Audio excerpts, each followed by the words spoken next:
बच्चों, आज मैं आपको BCom part first paper business law व्यापारिक संनियम के बारे में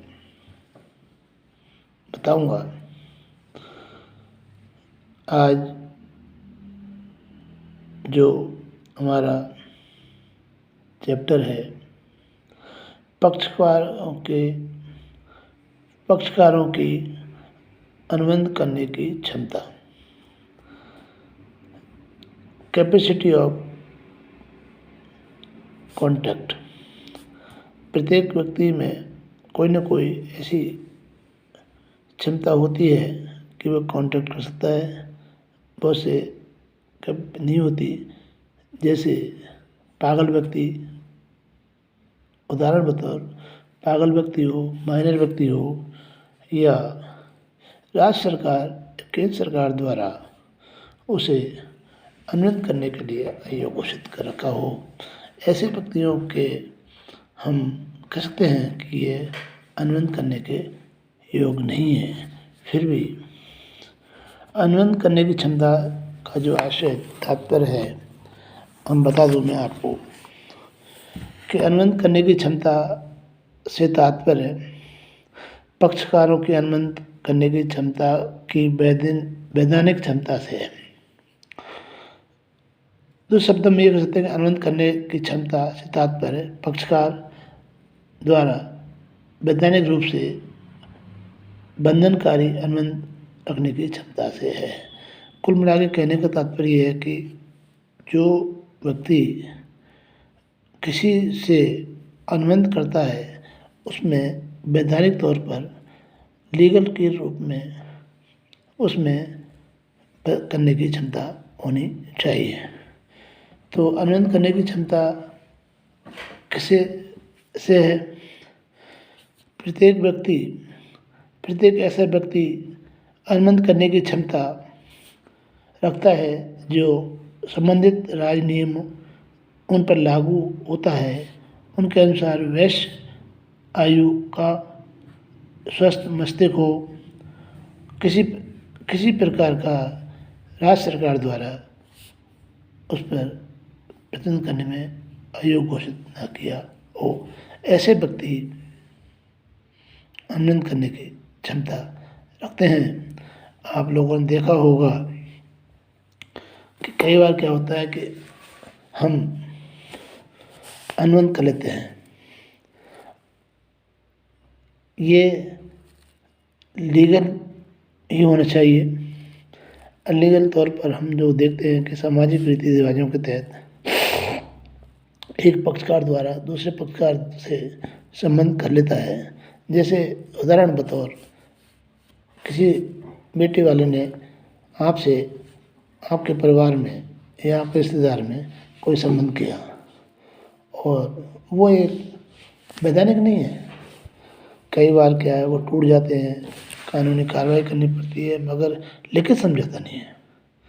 जब तक अनुबंध में वैधानिक प्रक्रियाओं का पालन नहीं किया जाता तब तक अनुबंध वैध नहीं हो सकता। सरकार की कंपनी अधिनियम या जो भी एक्ट है, कॉन्ट्रैक्ट एक्ट के तहत जो उनके प्रावधान है, उनकी पालना करना अति आवश्यक हो जाता है। अगर व्यक्ति माइनर है तो वह किसी प्रकार का कॉन्टैक्ट कैपेसिटी नहीं रखता, क्योंकि वो बच्चा है।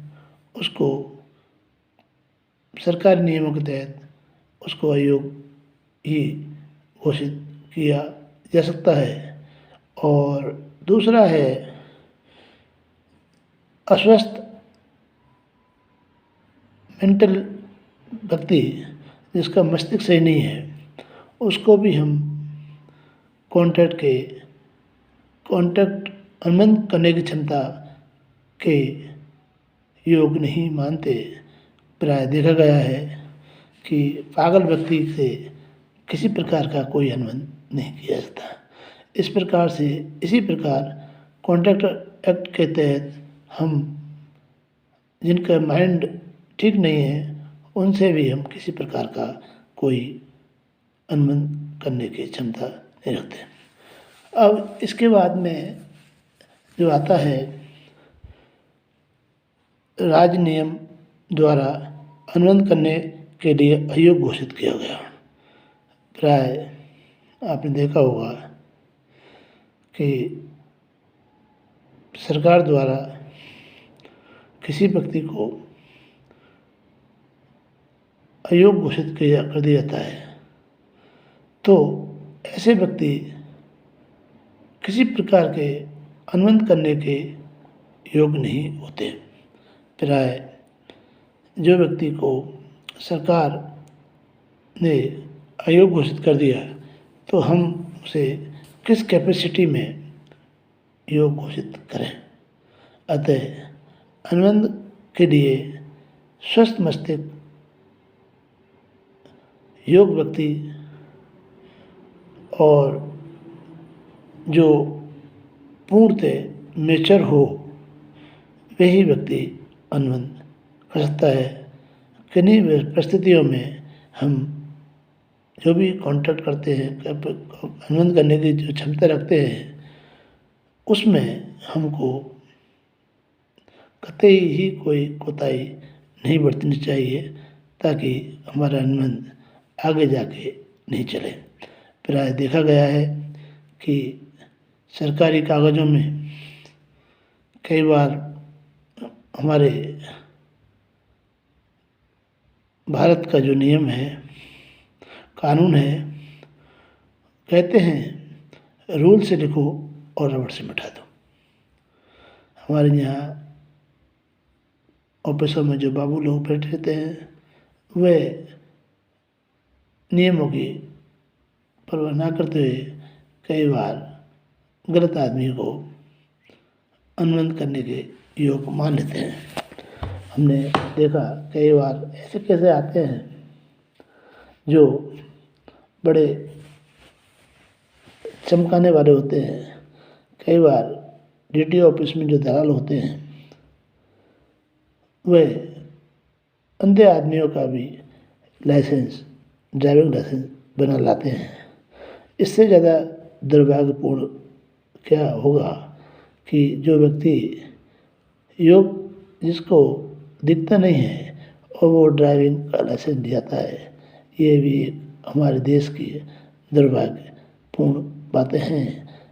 तो मैं छोटे शब्दों में यही कहूँगा, जिस व्यक्ति में अनुबंध करने की पूर्ण क्षमता हो वही अनुबंध का अधिकारी होता है। कॉन्ट्रैक्ट दो व्यक्तियों के बीच में एक समझौता होता है, उसे हम कॉन्ट्रैक्ट कहते हैं। इसमें कानून की सभी धाराओं का पूर्णतः पालन किया जाता है। ऐसा नहीं होता है कि कोई व्यक्ति उनका पालन नहीं करे तो वह कॉन्ट्रैक्ट पूर्ण नहीं होता, वह कॉन्ट्रैक्ट की क्षमता के अनुरूप नहीं है। अतः मैं ये कहूँगा कि 3 व्यक्ति ऐसे होते हैं जिनको हम अनुबंध करने की क्षमता के पात्र नहीं मानते। यह पहला है माइनर व्यक्ति, बालक जिसकी उम्र 18 साल से कम हो। दूसरा है मेंटल व्यक्ति, पागल व्यक्ति, उसकी से भी।